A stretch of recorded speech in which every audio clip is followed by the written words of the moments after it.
ನಮ್ಮ ಅಪ್ತಿರ್ ಮನೆ ಹಸಿ ನಮ್ಮ ಮಾವದಿರ್ ಕೊಟ್ಟಿರೋದು ನಮ್ಮ ತಾತಿರ್ ಉಳ್ಸೋಗಿರೋದು ಅಂದ್ಮೇಲೆ ನಾವ್ಯಾಕೆ ಕೊಡ್ಬೇಕು ಇವ್ರಿಗೆ? ಒಂದು ಎಕರೆ ದುಡ್ಡು ಅವ್ರು 2 ಕೋಟಿ ಕೊಟ್ಬಿಟ್ಟು ಒಂದು 6 ತಿಂಗಳು ಖರ್ಚಾಗೋಗುತ್ತೆ. ಆಮೇಲೆ ನಾವೇನು ಗತಿ ಮಾಡೋಣ? ನಮ್ಗೆ ಈಗ 72 ವಯಸ್ಸು, ನಾವೆಲ್ಲೂ ಹೋಗೋದು ಕೆಲಸಕ್ಕೆ. ನನ್ನ ಮೇಲೆ 2 FIR ಹಾಕಿದ್ರೆ ಅದೇ ನನ್ ಕೇಳೋ ಸ್ವಾತಂತ್ರ್ಯ ಇಲ್ವಾ? ಅವನು DK ಅವನ ಅಪ್ಪನ ಮನೆಗೆ ಅವನಿಗೆ ಹೆಚ್ಚು, ಅವ್ನು ತಾಲೂಕು ಹೆಚ್ಚು. ಇಲ್ಲಲ್ಲ ಅವನು ಇಲ್ಲಿರೋ ಪುಡಾರಿಗಳು ಅವ್ನು ಹೇಳ್ಕೊಟ್ಟು ಮಾಡ್ತಾ ಇದ್ದಾರೆ. ನಮ್ಮ ಭೂಮಿನ ಉಳಿಸ್ಕೋಬೇಕು. ನಮ್ಮ ಪಿತ್ರಾರ್ಜಿತವಾಗಿ ಬಂದಿರೋದು ಅವ್ರ ತರ ನಾವು 1000 ಎಕರೆ ಏನೋ ಮಾಫಿಯಾ ಮಾಡ್ಕೊಂಡು ಬದುಕ್ತಾ ಇಲ್ಲ. ಅಲ್ಲಿ ನಮ್ಮ ಜಮೀನು ನಮ್ಮ ಅಪ್ಪ ನಮ್ಮ ತಾಯಿದು ಗೋರಿ ಮಾಡಿದ್ದೀವಿ, ಅದು ಕಿತ್ಕೊಂಡು ಹೋಗ್ತಾರೆ. ನಮ್ಮ ಹಾಕಕ್ಕೆ ಜಾಗ ಇಲ್ಲಿದೆ. ಅದೇ ನಾವು ಎಷ್ಟೇ ಕೊಟ್ಟರು ನಾವು ಜಮೀನು ಕೊಡಲ್ಲ. ಈಗ ನಾನು ಒಬ್ಳು ಬಂದ್ರೆ ನನ್ನ ಗಂಡನ್ ಗುಟ್ಟ ಹಾಕೋರು, ನಮ್ಮ ಅತ್ತೆ ಗುಟ್ಟ ಹಾಕೋರು, ನಮ್ಮ ಮಾವನ್ಗೆ ಯಾರು ನೋಡ್ಕೋತಾರೆ? ಎಲ್ರು ಬರ್ತೀವಿ, ಎಲ್ರು ಸಾಕ್ಲಿ ಅವ್ರು, ಕುಂಡ್ರಿಸ್ಲಿ ಎಲ್ಲಾರು. ಮನೆ ಮಂದಿ ಎಲ್ಲ ಬರ್ತೀವಿ, ನನ್ನ ಮಕ್ಳನ್ನು ಕರ್ಕೊ ಬರ್ತೀನಿ, ಸಾಕ್ಲಿ ಅವರು. ನಮ್ಮ ಹೊಸ ಕರೆ ಗುಲ್ಲೆ ಹಾಕರು ನಾನೆಲ್ಲ ಬಂದ್ಮೇಲೆ ಹಾಕ್ಲಿ ಹುಲ್ಲು ಸೊಪ್ಪಲ್ಲ, ಸಗಣಿ ಎತ್ಲಿ ಅವರು. ಸರ್ಕಾರ ಇದು ಕೂಲಿಗೆಟ್ಟು ಸರ್ಕಾರ.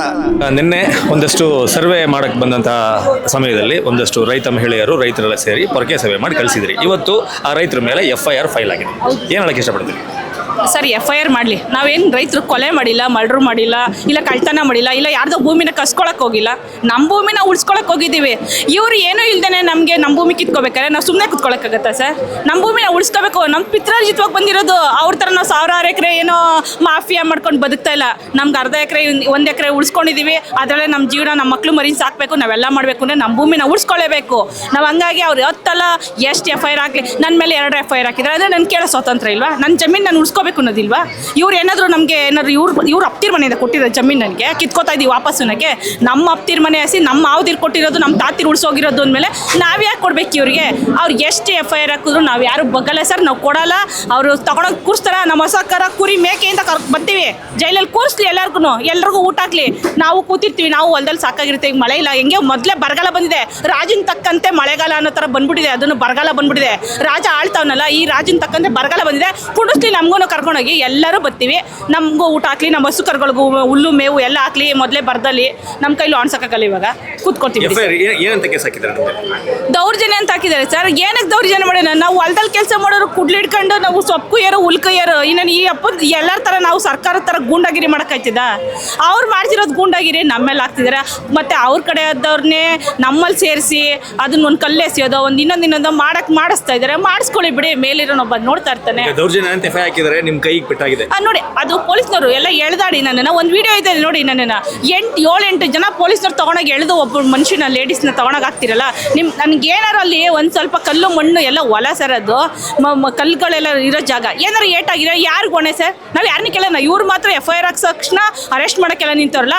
ನಮ್ಮ ತೊಂದರೆ ಆಗಿದ್ದಲ್ಲಿ ನನಗೆ ಯಾರು ಮಾಡ್ತಾರೆ? ನನಗೆ ಯಾರು ನ್ಯಾಯ ಕೊಡ್ತಾರೆ? ಇದು ಅನ್ಯಾಯ ಅಲ್ವಾ? ಇದನ್ನ ಕೇಳ್ಬಾರ್ದು. ನಾವು ಬಿಡಲ್ಲ ಸರ್. ನಮ್ಮ ನಿರ್ಧಾರ FIR ಎಲ್ಲ ಅವ್ರು ಏನು ತಗೊಂಡೋಗಿ ಈಗಲೇ ಕುಂಡಿಸ್ಕೊಳ್ಳಿ, ಈಗಲೇ ಹೋಗಿ ಕುತ್ಕೋತೀವಿ. ನಾವೇನು ಒಬ್ರಿಬ್ರೇನು ಕುತ್ಕೊಳ್ಳಲ್ಲ. ಈಗ ನಾನು ಒಬ್ಳು ಬಂದರೆ ನನ್ನ ಗಂಡನ ಗುಟ್ಟ ಹಾಕೋರು, ನಮ್ಮ ಅತ್ತೆ ಗುಟ್ಟ ಹಾಕೋರು, ನಮ್ಮ ಮಾವನ್ಗೆ ಯಾರು ನೋಡ್ಕೋತಾರೆ? ಎಲ್ರೂ ಬರ್ತೀವಿ, ಎಲ್ರೂ ಸಾಕ್ಲಿ ಅವರು, ಕುಂಡಿಸ್ಲಿ ಎಲ್ಲರೂ. ಮನೆ ಮಂದಿ ಎಲ್ಲ ಬರ್ತೀವಿ, ನನ್ನ ಮಕ್ಳನ್ನು ಕರ್ಕೊಬರ್ತೀನಿ, ಸಾಕ್ಲಿ ಅವರು. ನಮ್ಮ ಹೊಸ ಕರೆ ಗುಲ್ಲೆ ಹಾಕರು ನಾನೆಲ್ಲ ಬಂದಮೇಲೆ ಹಾಕ್ಲಿ ಹುಲ್ಲು ಸೊಪ್ಪಲ್ಲ, ಸಗಣಿ ಎತ್ತಲಿ, ಅವ್ರೂ ತೊಳಿಲಿ, ಎಲ್ಲ ಮಾಡಲಿ. ನಾನೇನು ಕೆಲಸ ಮಾಡ್ತಿದ್ದೆ ಸ್ಟೇಷನಲ್ಲೂ ಮಾಡಿಸ್ಲಿ, ಅವರೇ ಮಾಡಲಿ ಎಲ್ಲನೂ. ನಾವೇ ರಾಜ್ಯ ಥರ ಕೂತಿರ್ತೀವಿ, ಅವ್ರು ಸೇವಕರ ಥರ ಮಾಡಲಿ ನಮ್ಮ ಕೆಲಸ. ನಾವೇನು ಬಗ್ಗಲ್ಲ, ನಾವು ಬಿಡೋದು ಇಲ್ಲ. ಯಾವುದೇ ಕಾರಣಕ್ಕೂ ಹೊಲ ಮನೆ ಅಂತ ಏನು ಬಿಡಲ್ಲ. ಬರ್ತೀವಿ, ಎಷ್ಟು FIR ಹಾಕೊಳ್ಳಿ ಸರ್, ನಾವು ಜಗ್ಗಲ್ಲ ಬಿಡಲ್ಲ. ನೀವು ಜಮೀನು ಕೊಡಲ್ಲ ಅಂತ ಹೋರಾಟ ಮಾಡ್ತಿದ್ದೀರಿ, ಏನು ಹೇಳಕ್ಕೆ ಇಷ್ಟಪಡ್ತೀರಿ? ಯಾಕೆ ಜಮೀನು ಕೊಡಲ್ಲ ನೀವು? ಸ್ವಾಮಿ, ಜಮೀನು ನಾವು ಕೊಡಲ್ಲ ಅಂದರೆ ನಾವು ಕೊಟ್ಬಿಟ್ಟು ನಾವು ಏನು ಮಾಡೋಣ? ಭಿಕ್ಷೇತನ? ನಮ್ಮ ತಾತ ನಮ್ಮ ಅಪ್ಪನ ಕೊಟ್ಟಾಗ ನಮ್ಮ ಅಪ್ಪನ ನಮಗೆ ಕೊಟ್ಟ, ನಾವು ನಮ್ಮ ಮಕ್ಕಳು ಕೊಡಬೇಕು, ಮೊಮ್ಮಕ್ಕಳು ಕೊಡಬೇಕು. ಜಮೀನು ಕೊಟ್ಟು ನಾವು ಎಲ್ಲಿ ಹೋಗೋಣ? ಇದೋ 1 ಎಕರೆ ಮಡಿಕೊಂಡಿದ್ದೀವಿ. 1 ಎಕರೆ ದುಡ್ಡು ಅವ್ರು 2 ಕೋಟಿ ಕೊಟ್ಬಿಟ್ಟು ಒಂದು 6 ತಿಂಗಳು ಖರ್ಚಾಗೋಗುತ್ತೆ. ಆಮೇಲೆ ನಾವೇನು ಗತಿ ಮಾಡೋಣ? ನಮ್ಗೆ ಈಗ 72 ವಯಸ್ಸು, ನಾವು ಎಲ್ಲೂ ಹೋಗೋಣ ಕೆಲಸಕ್ಕೆ. ಎನ್ನೇ ನೋಡಿ ಹೊಡೆದಿದ್ದ ನೋಡಿ, ಲೇಟ್ ಬಿದ್ದ ನಾನೇ ಲೇಟ್ ತಗೊಂಡವನು. GMC ಮಾಡೋಕ್ಕೆ ಬಂದು ನೋಡಿ ಹೆಂಗೆ ಇದಾಗಿ ನೋಡಿ. ಈ ಥರ ದೌರ್ಜನ್ಯ ಮಾಡ್ತಾರೆ. ಕಾಂಗ್ರೆಸ್ ಕರ್ಕೊಂಡು ದೌರ್ಜನ್ಯ ಮಾಡಿಬಿಟ್ರೆ ನಾವೇನು ಎದಕ್ಕೋತೀವಾ? ಯಾವುದೇ ಕಾರಣಕ್ಕೂ ಎದಕ್ಕೊಳ್ಳಲ್ಲ. ಅವನು DK ಅವನ ಅಪ್ಪನ ಮನೆಗೆ ಅವನಿಗೆ ಹೆಚ್ಚು, ಅವ್ನು ತಾಲೂಕು ಹೆಚ್ಚು. ಇಲ್ಲಲ್ಲ ಅವನು ಇಲ್ಲಿರೋ ಪುಡಾರಿಗಳು ಅವ್ನು ಹೇಳ್ಕೊಟ್ಟು ಮಾಡಿಸ್ತಾ ಇದ್ದಾರೆ. ನಾವು ಯಾವುದಕ್ಕೂ ಎದುರಿಲ್ಲ, ಜಗ್ಗಲ್ಲ, ಬಗ್ಗೋದಿಲ್ಲ. ನಾವು 1 ಇಂಚು ಭೂಮಿನೂ ಕೊಡೋದಿಲ್ಲ, ಯಾವುದೇ ಕಾರಣಕ್ಕೂ ಕೊಡಲ್ಲ. ಓಕೆ. ಈಗ 2-2.5 ಕೋಟಿ ಕೊಡ್ತೀನಿ ಅಂತಾರೆ. 10 ಕೋಟಿ ಕೊಟ್ಟರು ಕೊಡಲ್ಲ ಅಂತೀರಾ? 10 ಕೋಟಿ ಅಲ್ಲ, ಅವ್ನು 50 ಕೋಟಿ ಕೊಟ್ಟು ನಾನು ಜಮೀನು ಕೊಡಲ್ಲ. ಈಗ ನಾಳೆ ಅವ್ನು ಜಮೀನು ಕೊಟ್ಟು ನಾಳೆ ದಿನ ನಾವು ಸ್ವತ್ತು ಹಾಕೋದಿಲ್ಲಿ. ಅಲ್ಲಿ ನಮ್ಮ ಜಮೀನು ನಮ್ಮ ಅಪ್ಪ ನಮ್ಮ ತಾಯಿದು ಗೋರಿ ಮಾಡಿದ್ದೀವಿ, ಅದು ಕಿತ್ಕೊಂಡು ಹೋಗ್ತಾರೆ. ನಮ್ಮ ಹಾಕಕ್ಕೆ ಜಾಗ ಇಲ್ಲಿದೆ. ಅದೇ ನಾವು ಎಷ್ಟೇ ಕೊಟ್ಟರು ನಾವು ಜಮೀನಂತೂ ಕೊಡಲ್ಲ. ಅಂದರೆ ಈ ಊರೆಲ್ಲ ಇನ್ನೊಂದಷ್ಟು ಜನ ರೈತರು ಈ ಜಮೀನು ಕೊಡೋದ್ರಿಂದ ಒಳ್ಳೇದಾಗುತ್ತೆ, ಸಿಟಿ ಬೆಳೆಯುತ್ತೆ, ಇಂಪ್ರೂವ್ಮೆಂಟ್ ಆಗುತ್ತೆ, ಮಕ್ಕಳು ಬೇರೆ ದೇಶಕ್ಕೆ ಬೇರೆ ಊರಿಗೆ ಕೆಲಸಕ್ಕಂತ ಹೋಗೋದು ತಪ್ಪುತ್ತೆ ಅಂತ ಹೇಳ್ತಾರೆ. ನಿಮ್ಮೂರವರೇ ಇನ್ನೊಂದಷ್ಟು ಜನ ರೈತರು ಹೇಳ್ತಾರೆ. ಅದಕ್ಕೇನು ಹೇಳ್ತೀರಿ ನೀವು? ಸ್ವಾಮಿ, ಅದಕ್ಕೆ ಇಲ್ಲಿ ಏನಾಗಿದೆ ಅಂದರೆ ಒಂದು 15% ಇರಬೇಕು ಅವರು. ಅವ್ರದ್ದೇನು ಈ 30 ಜಮೀನು ದರಗಳು.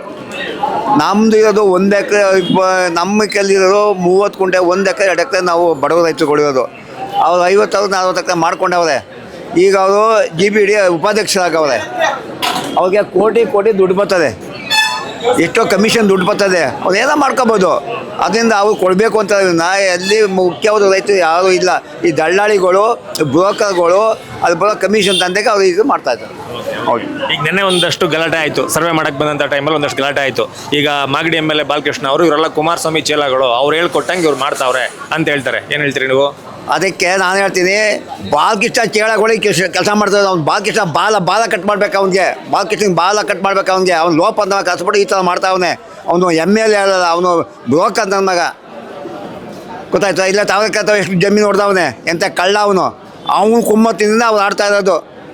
ನಮಗೆ ಕುಮಾರಸ್ವಾಮಿ ನಮ್ಗೆ ಕುಮ್ಮತ್ತು ಕೊಟ್ಟಿಲ್ಲ. ನಾವು ಸ್ವಂತ ಹಾಕೊಂಡು ನಾವು ಇಲ್ಲಿ ರೈತಗಳು ಬೇಕಾದ್ರೆ ಬಂದು ಸವಾಲು ಹಾಕ್ಬಿಟ್ಟು ನಾವು ಆಧಾರ್ ಕಾರ್ಡ್ ಪಾಣಿ ತಗೊಂಡು ತೋರಿಸ್ಬಿಡ್ತೀವಿ. ಇಲ್ಲ, ನಾವು ಯಾವ ಮಾತು ಕೇಳ್ಕೊಂಬಂದಿಲ್ಲ. ಯಾರು ನಮ್ಗೆ ಇಷ್ಟಪಟ್ಟು ನಾವು ನಿಂತ್ಕೊಂಡು ರೈತಗಳೇ ನಾವು ಮಾಡ್ತಾ ಇರೋದು. ಅವನು ಲುಚ್ಚಾದ ಮಗ ಇಲ್ಲೊಂದು ಮಾತು ಅಲ್ಲೊಂದು ಮಾತಾಡ್ತಾ ಮನೆ ಕಸ್ಬಿಟ್ಟ. ಮೊನ್ನೆ ಎದಕ್ಕೆ ರಾಮನಾಥ್ ಕಸ್ಬಿಟ್ಟು ಆಯಿತು ಬಿಡ್ರಿ ಅಂತ ಹೇಳ್ಬಿಟ್ಟು ಇವತ್ತು ಅವನು ಕಸ್ಕೊಂಡು ಚೂಬಿಟ್ಟು ಅವನೇ ಅಂತ ಹೇಳಿ ನನ್ನ ಮಗ ಅವನು. ಹಾಂ, ಸರ್ಕಾರ ಇದು ಕುಲಗೆಟ್ಟ ಸರ್ಕಾರ. ಈ ಸರ್ಕಾರ ಈ ಥರ ಮಾಡ್ಕೊಬಿಡ್ದು. ಪೆನ್ನು ಪೇಪರ್ ಕೊಡಿತಾ ಈಸ್ಕೊಂಡ ಅಂತ DK ಶಿವಕುಮಾರ್ ಈಗ ನಮ್ಮನ್ನು ಕೊಲೆ ಮಾಡೋಕ್ಕೆ ನಿಂತವನೆ. ನಮ್ಮ ಸಮಾಧಿ ಮೇಲೆ ಬಿಲ್ಡಿಂಗ್ ಕಟ್ಟಕ್ಕೆ ನಿಂತವನೆ. ಹಾಂ.